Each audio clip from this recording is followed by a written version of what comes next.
அனைத்து சொந்தங்களுக்கும் வணக்கம். முருகனோட அருளால் எல்லோரும் நல்லாயிருப்போம். ராகி வடை பாருங்கள்.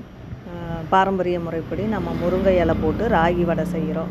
முருங்கை இலை, வெங்காயம் இது எல்லாமும் நான் 1/2 கிலோ மாவு எடுத்துருக்கிறேன். ராகி மாவு கடையில் வாங்கினாலும் சரி, நம்மளோட விற்பனைக்கு நம்ம அரைச்சி வச்சுருக்குறோம் ரெடியாக. அந்த மாவு 1/2 கிலோ எடுத்து வச்சுருக்குறேன். வேணுங்கிற அளவு வெங்காயம் பொடியாக நறுக்கிக்கலாம். சின்ன வெங்காயம் போட்டோம்னா இன்னும் வடை நல்லா டேஸ்ட்டாக இருக்கும்.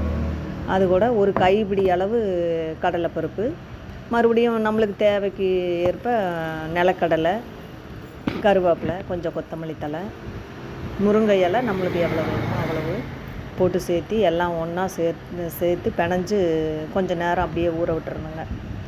அப்புறம் நம்ம வாழை இலையில் எண்ணெய் தொட்டுட்டு அப்படியே தட்டி எண்ணெயில் பொரித்து எடுத்தோம்னா குழந்தைகளுக்கு விரும்பி சாப்பிட்ற ஒரு உணவுப் பொருளாக இருக்கும். அந்த காலத்தில் சிம்பிளான முறையில் செஞ்சு கொடுப்பாங்க பெரியவங்கள்லாம். எங்களுக்கு ட்ரை பண்ணி பாருங்கள். பார்த்துட்டு கமெண்ட்டில் சொல்லுங்கள் எப்படி இருந்ததுன்னு சொல்லி.